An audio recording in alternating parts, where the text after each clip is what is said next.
Hello everybody, Realm Builder Guy here, and welcome back to the Ancient World at Imperator Rome and the Pyrrhic Wars series. Thank you for everybody that watched episode 1. It's done relatively well, especially given that it's Imperator Rome, which many people consider a dead game. And judging from the comments, a lot of people have forgotten about it that have it, and you're like, oh, I should re-download this, I should play this again. So, in my hopes, we get a little bit Imperator Renaissance going here through this series. Again, I haven't quite decided just how long I want to make this series. I'll unpause the game. Whether or not this is going to extend beyond Pyrrhus himself or not, I don't know yet, so we'll have to wait and see. I'm going to set a unit objective here. We're going to have them destroy pirates. Go out and go after pirates along the coast, kind of protect our shipping lanes and trade routes that do extend, also across the sea.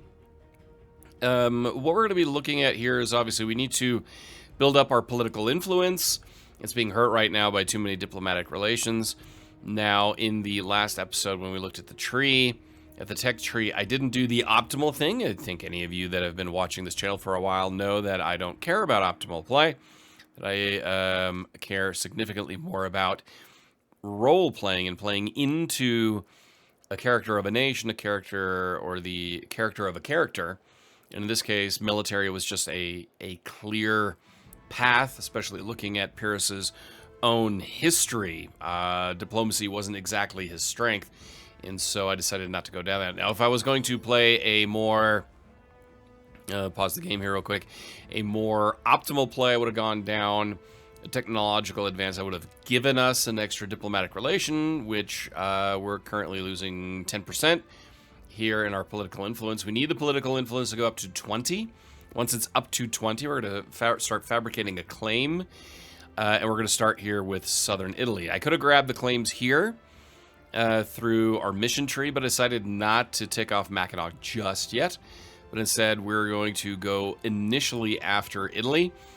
I mean, I've said here that I want to go, maybe here. Tarentum is down here. Go across the sea.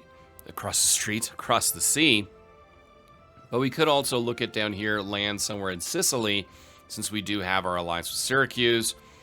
Who a call to arms. What is the call to arms? There we go. Just had to click on it properly. The Hellenistic local power of Syracuse has called upon them in a war against Siculia, Tindaria, and Calactea. So we'll accept that offer. And now we need to change, actually, what they are doing. And we'll go with no objective. And we'll move them out to sea. We need to move our soldiers out to meet them, and then transport our troops over. Royal wedding. Wedding candidates. If we are to arrange a marriage, we must first decide which of our illustrious families' eligible maidens will be offered to a foreign prince. Their age, health, and temperament will need to be considered. So we have Deidamia, 18 years old. She looks perfectly fine. And Cadmea, also not bad. We'll go with 30-year-old or 18-year-old. We're going to go with the younger one in that case. So mission task has been completed. And now the next one that is possible are southern claims. So we would gain those claims. It loses 5 political influence. And we gain a claim on these territories here. So, I unpaused too quickly. So, whatever the prestige and beauty of the bride we offer, only one will be gratified by the company of talents. Okay, so we're going to go with Ptolemaeus, the Ptolemaic kingdom, without a doubt. That's the direction we're going, because I already said that's one goal, is to have an alliance with the Ptolemaians, because, of course, that was something that happened historically. We have starving populations in Cassiope. So we need to bring in more food. We need higher food production, which currently we cannot do. We are at war. And I wanted to look at here, Ambrea. They are Overlord. So I do like gaining these territories, though, at least having a claim on them. So we will go with the southern claims so that we could expand that way if we choose to in the near future. A royal wedding. Looking over the line of kings of Ptolemaic Kingdom, we find those members of the Lagid house who make suitable, of course, as Ptolemaeus Lagidus. And we will have that royal marriage. After long months of deliberation, the Ptolemaics have formally agreed to our marriage proposal. Upon her arrival in the Ptolemaic Kingdom, Deidamia's chariot was escorted in an opulent procession through Alexandria to the royal palace, where she bit the ceremonial apple presented by Ptolemaeus. They were then married in a lavish ceremony, attended by hundreds of guests and showered with gifts, followed by a royal banquet with feasting and reveling long into the night. Oh, to be young. So our troops are now on the ship, and we can land down here in Sicily. So the troops aren't too large, so I think we will land here, and then land here, and then disembark and launch a land crusade here against the Syracusan enemies, which are not to be underestimated in power.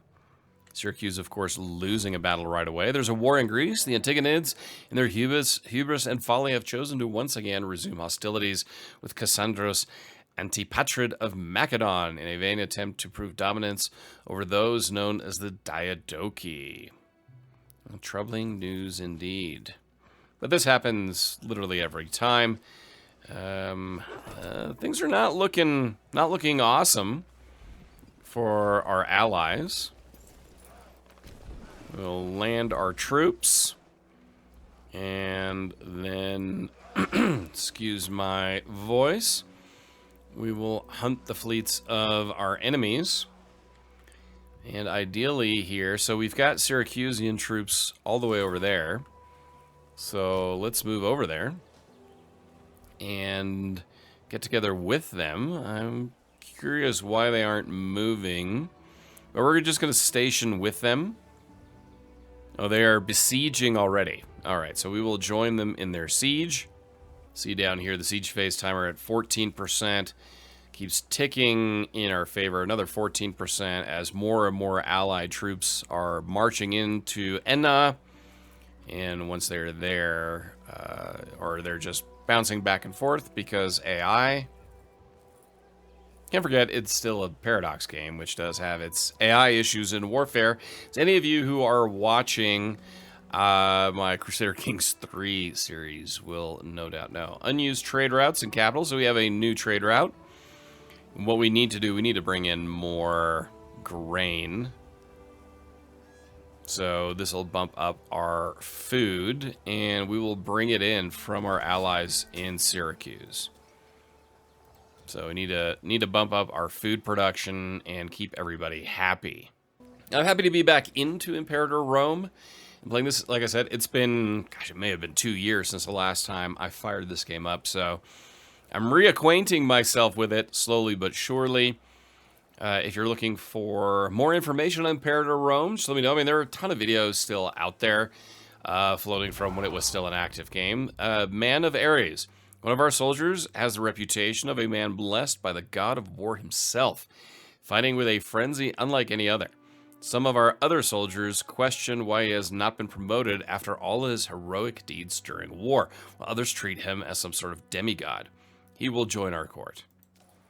We have a new character in Epirus.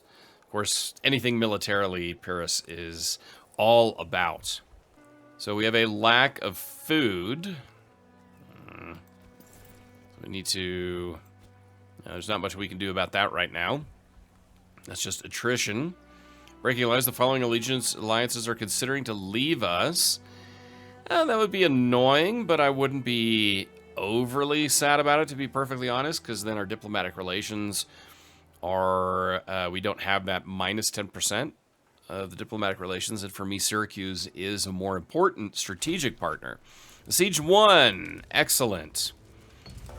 So, Ptolemaeus Soter Legitus steers whether defense of the tenuous pact between the Macedonian and Ptolemaic kingdom, or for self-serving means, we cannot tell. All we know is that the Ptolemaic kingdom has begun marching on the Antigonids from the south. The hubris.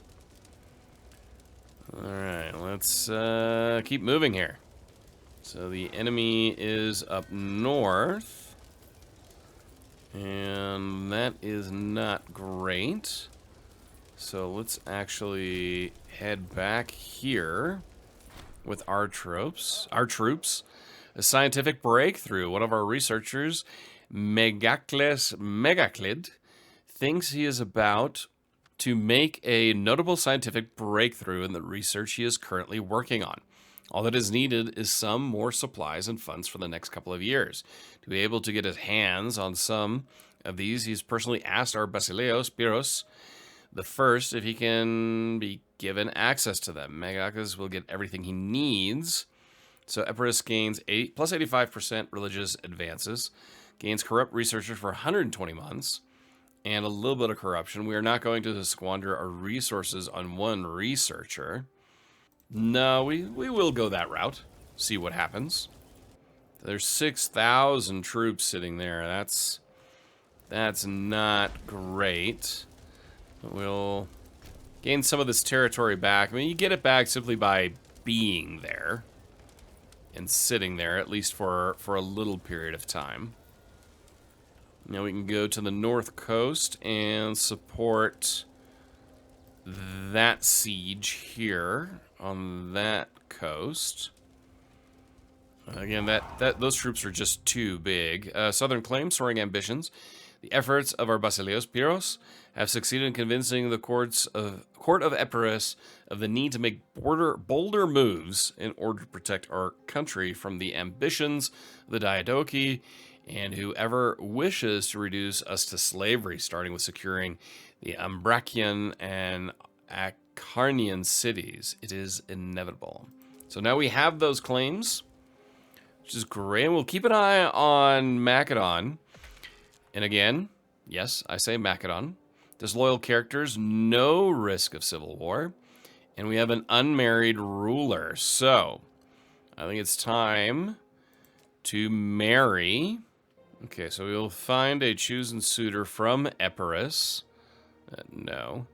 Let's see, who do we have here? Now, she is selfish, sarcastic, and proud. I'm not going to go with that one. Do we go internally in our own family? I don't know about that. Extravagant, stubborn, and blood of Aikos, of course. Maybe if we go outside of our family, we don't really have any choices outside of the family. So, Amelia Ionid, from the Ionid family. She's 31. That's a little old. So it looks like we're going to have to go internally. And Melania, she wouldn't necessarily be bad. She is submissive, jealous, and polymath. That's not horrible. Wouldn't mind finding someone who's not, 10 years older. Theoxene, good finesse. She has high loyalty. She has some corruption. Statesmanship is decent. Let's see. She is shrewd, weak-willed. Ooh, don't like that. Mania is eccentric, pillager, and abrasive. How old is she? She is 16. She's got a little bit of popularity. Actually wouldn't necessarily be bad. In perfect health. Nikakora. She is submissive and jealous. Don't really need the jealous type, personally. We've got Timarete. She's decent in finesse. Good in zeal. She is an obsessive perfectionist. So build costs go up. She's arrogant. Ugh, don't really like her. Someone who's shrewd. I do like a shrewd person. She's 17. She's not too shabby. Perfect health. Again, she's 31, so that's not going to happen. She's good. She's got very good finesse. She's very loyal, submissive, jealous, and a polymath. You know what? We're going to marry her. Splendid. Let us arrange the festivities. So, internal marriage, as one would have it. I'm going to keep an eye on the situation here. I think it'd be time to eventually move against those troops. We're supporting here. Right now, the war score is at 0. So, let's see. Will they move against them or not? That's the key thing. Seleucid invasion. The conflict between the Diadochi is flaring up again as the Seleucid armies crossing the border into Antigonid, Syria. Molossian ultimatum. In Epirus, power hinges on the support of the Molossians, the strongest Epirote tribe. Pyrrhus' father, King Aeacides, supported the children of Alexander the Great against Cassandros, but was deposed by the Molossians, who resented the fighting. They replaced Aeacides with the cousin Neoptolemus III, and the infant Pyrrhus was taken to the court of the neighboring Tolentian king Glaucias for safety. Aeacides later briefly reclaimed the throne, but fell in battle against Macedon in 441. His brother Alcetas II then took power, but was eventually put to death by the Molossians for his failures and excesses, after which Glaucias took the opportunity to have Pyrrhus crowned in 447. The Molossians will support Neoptolemus III rather than Pyrrhus, king foisted on them by a foreign power. Install to keep peace. No. Pyrrhus will stay true. Stability drop. Well, I'm not going to abdicate. We're not going to kick Pyrrhus off the throne. Okay, mission task has been completed. So now, Tolentian diplomacy. Conditions. So we have 20. The Molossians have made their ultimatum. So, if friendship is desired, it may be safer to wait until Pyrrhus has returned. We will make a decision on our future relationship with the Tolentians. Epirus loses political influence. So this is going basically down the Illyrian coast. We can... Next one here is New City, so we're nowhere near any of that. What we need here... Pyrrhus needs to be dead, so he's not going to be dead. Titan administration. Yeah, we're not anywhere near that. Settled crown disputes. So we've got enough. Here, the great thing is gold. We need the gold to be able to do this. Settled crown disputes. On completion, Epirus loses Molossian politics. Epirus gains settled crown disputes for 240 months. Epirus has been racked by internal strife, the throne constantly changing hands between the two main branches of the Aeacid dynasty for decades. We must put these childish disputes to bed once and for all. So Molossian politics will go away. It gives us a big boost in stability. Loyalty to characters goes up. Yeah, so we will have to go down this. The Basileus will lead the Epirotes to glory by careful diplomacy and a firm hand. Rulers should at last be able to ensure the fractious court is brought into line and goes forward with a common purpose under his leadership. So it's time to head down this path here. Yeah, we actually can complete this one. The Tolentians proved, so we can't do this one yet. We're working on it. The Tolentians proved their friendship to our kingdom when they took in Pyrrhus, though there are those who wish things might have gone differently for the boy. The court is divided between those who argue we must preserve our sanctioned relationship to overcome our mutual enemies and detractors. We'll not betray our only friends. No. I mean, it's going to cost us 20 political influence. And we would go into the negative. Epirus must be bold in order to survive. So what this does, if they accept, we gain 50 opinion each. They're more likely to accept because our rulers are historic friends. They refuse, we will gain claims on their territories. We lose 20 influence. The mission task Tolentian diplomacy has now been completed. Or we go with bold. Epirus gains claims on their territories in the areas of Epirus and the Illyria Graecia, or Graecia. We lose that. Aggressive expansion goes up. And the mission task Illyrian hinterland will be bypassed. So we already lost the political influence.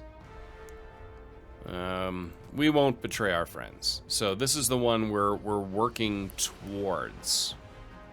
So this will be completed in September 452.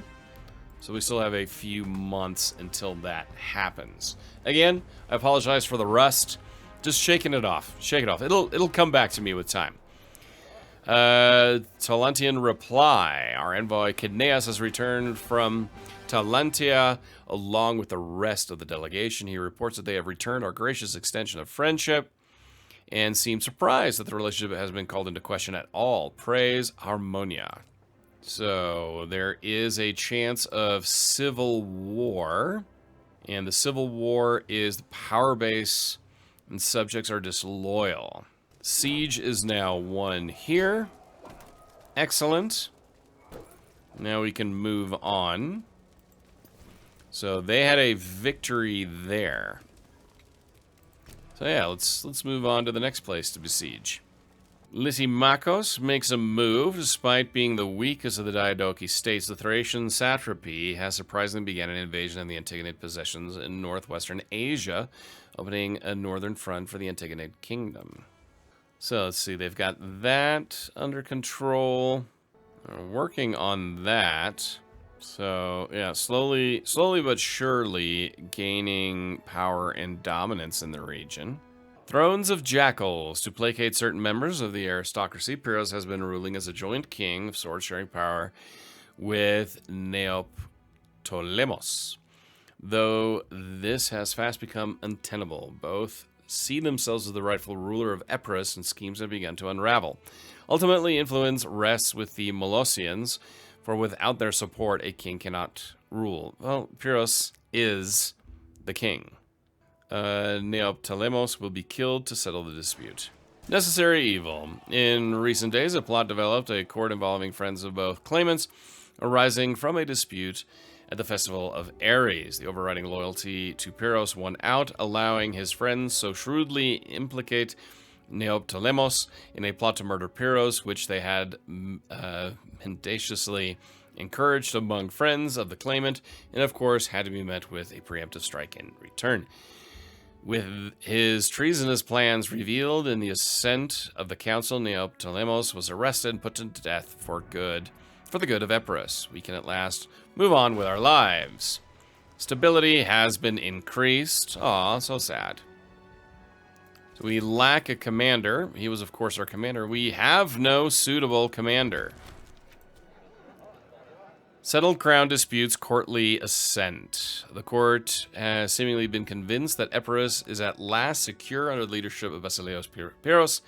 With our internal affairs organized, we can at last turn our full attention elsewhere. Excellent. So, stability increased. The fate of the kingdom of that of Aeacid family is and always will be intertwined. It is therefore a matter of great urgency. There are currently not enough Aeacid persons of quality ready to shoulder the responsibility. So, who, recognizing our plight to our lower class, have offered to fill the place. It currently cannot be filled by anyone right at birth.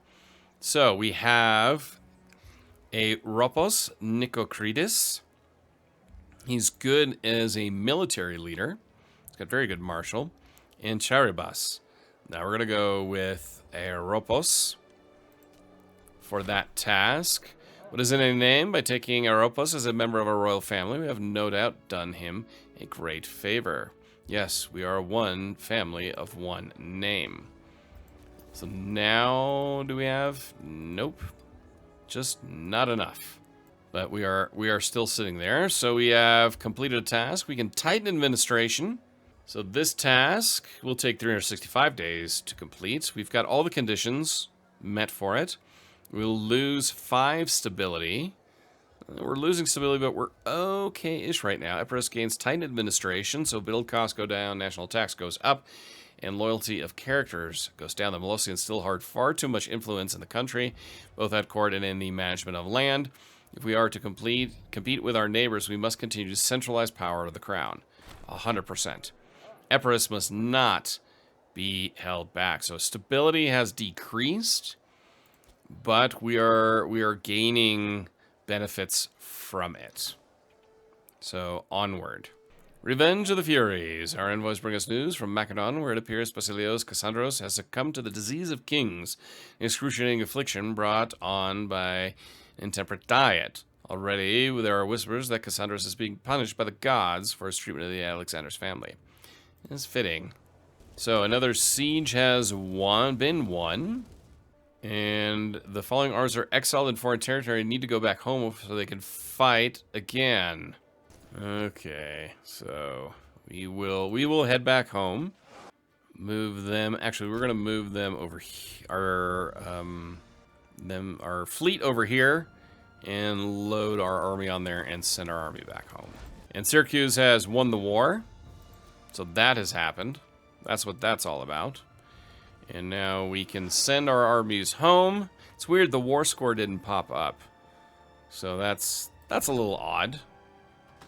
I'm not gonna lie. But now our soldiers can finally go back home and we can rest a little bit. A ruler is born, Aeacides. Aeacid. Yes, okay, we will do that. A pretender support. So the following people support one of the pretenders. I'll just keep an eye on that for now. And we will send our soldiers back home. Heresy, defying a living god and spirit of the nation. Badrabuyaksha surely breathes and bleeds and dies just as a normal man. So influence in Moria. Something to keep an eye on. So here we are going to go back to destroying pirates. And we will send our army back home. We still don't have a suitable character lined up to be a new general.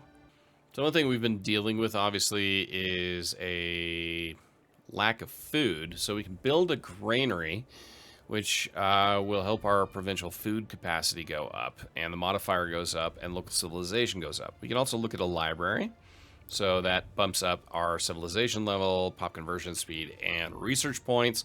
Go marketplace, which is actually pretty nice. Training camp, so increases manpower, and a tax office. I think we need to go granary. We're not going to build more ships. More import trade routes. We don't really have that ability. We can destroy some buildings, but we're not going to do that. Instead, we're gonna build a granary here. So we need to improve our food capacities. Tight administration, monarchy strengthened. By carefully extricating the most important land and taxation rights from the age-old tribal nobility, we have massively expanded the crown's control over the administration of the Epirot lands and people. Though we have ruffled some feathers in the process, the Basileos must reign supreme. So build cost down 10%, national tax up 10%, loyalty of characters minus 5%, or minus 5. Fugitives cross the borders, fleeing the dreadful war with Serdia. A number of important dignitaries have managed to escape to our lands, hoping to find refuge. We have Kletos. Another Kletos. Sure. Our advisors recommend against giving them asylum due to the fragile political circumstances in our region, and indeed, so much favor may be gained with Serdia. Let's take a look at Serdia. I mean, Serdia is relatively... I mean, they're up here. There we are. So Serdia is all the way up here. Am I really worried about them? No, we will welcome them. We will welcome them into the fold.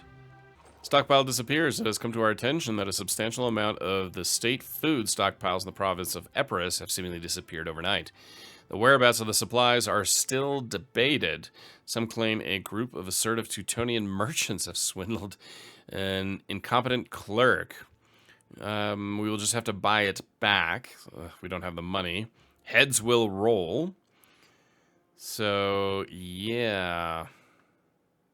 It will always grow more. No. Heads will roll for this.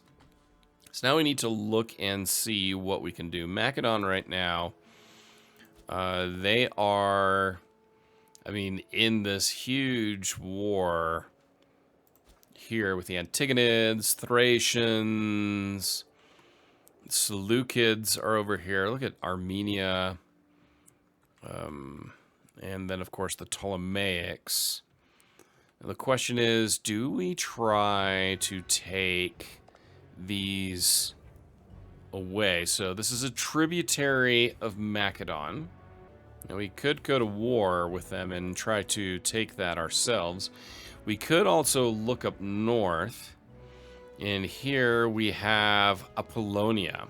Apollonia is an alliance with Messapia. They're in a defensive league with Corcyra. Corcyra itself could be... So that's the defensive league there. I mean, really, what we need is to grab this.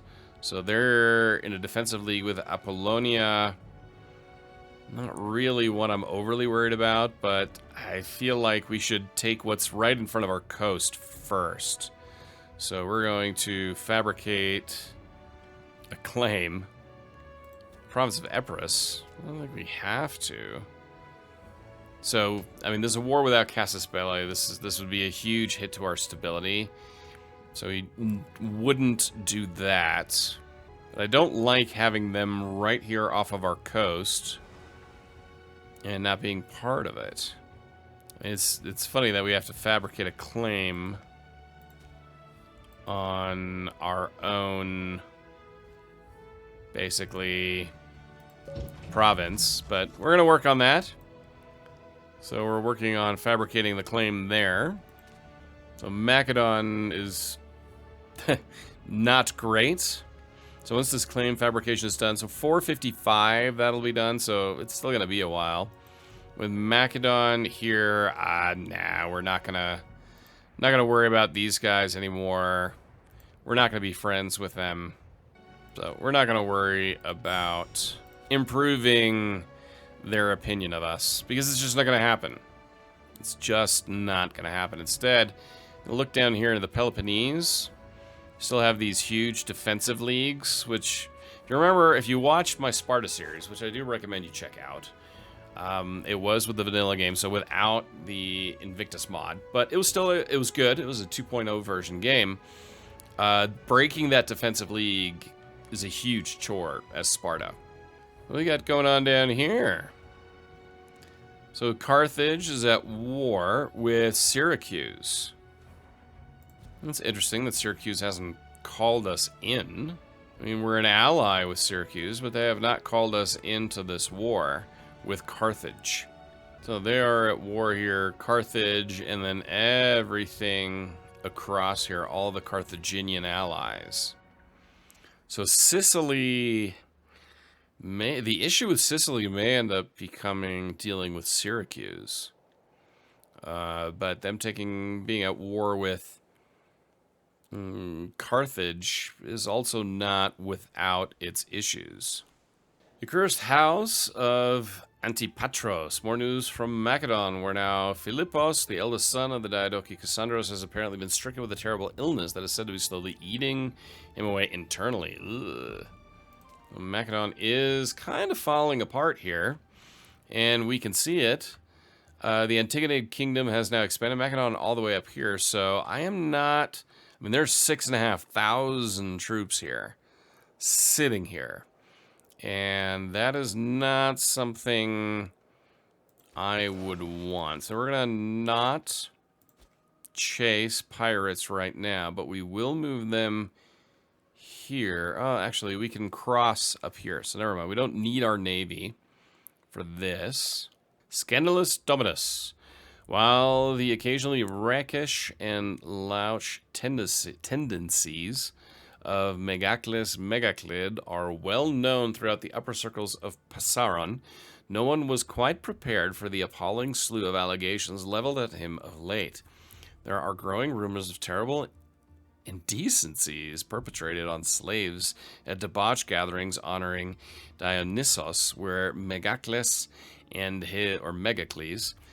his lewd entourage exhibit and debase their latest acquisitions from the Emporia of Phoenice. Megacles denies everything in the most stringent terms, claiming the tales to be lies engineered by his political opponents. The gossip is backed by several witnesses who claim to have been besmirched by Megacles personally. Slaves and virtuous citizens across Epirus are demanding government sanction and justice to deter these excesses. So let's take a look at Megacles. His loyalty is okay. He's relatively corrupt. We will conduct a full and fair investigation of this matter. So now, of course, civil war threats popping up. We're almost there. So 1st of January will give us that.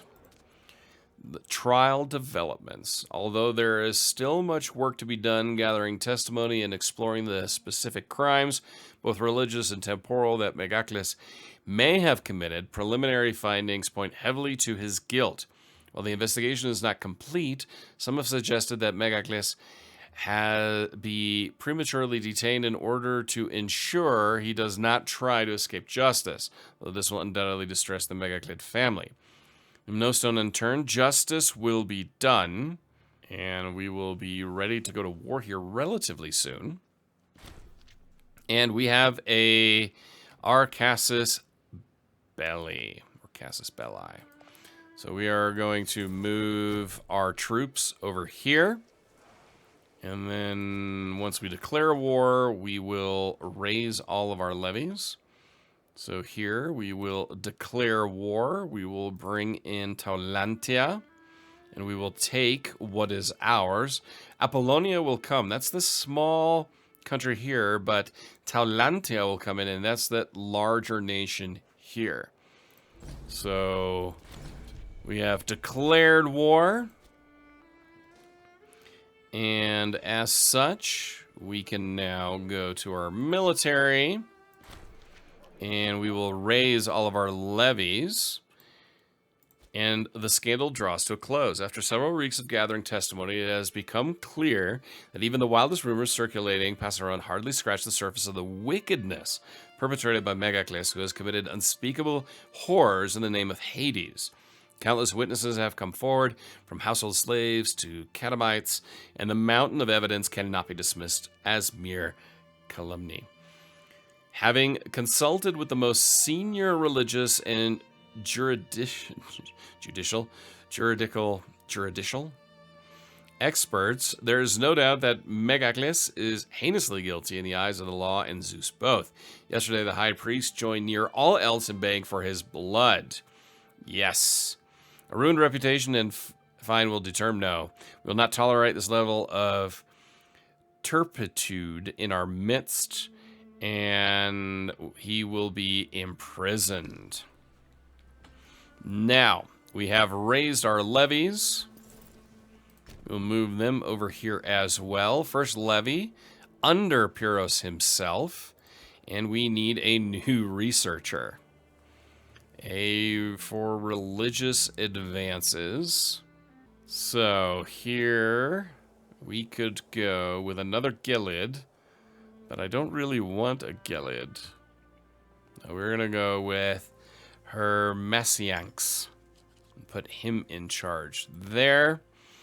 And now see, we've got 2,000 troops here to the north from our allies. They've got 2,000 here, another 2,000 there. So I'm hoping they'll help out here, and we can invade there. We will send these guys out to hunt fleets. Actually, no, we're not going to do that. We are going to simply move them out into the ocean here. And in the next episode, we will go to war here to take this. And I think eventually we'll head up north here, because that could also give us the reason to go to war here in Italy. Because again, Italy is something we're going to keep an eye on. We can see Syracuse right now is looking in pretty bad shape. Carthage controls most of it, but we will soon begin our conquest of Italy. But now with Macedon so weak, it could also be worth heading down here, and we do have these claims, so we can just go to war down here and take them. So let me know your thoughts on today's episode. Until next time, I am Realm Builder Guy, and I will talk to you soon. Bye.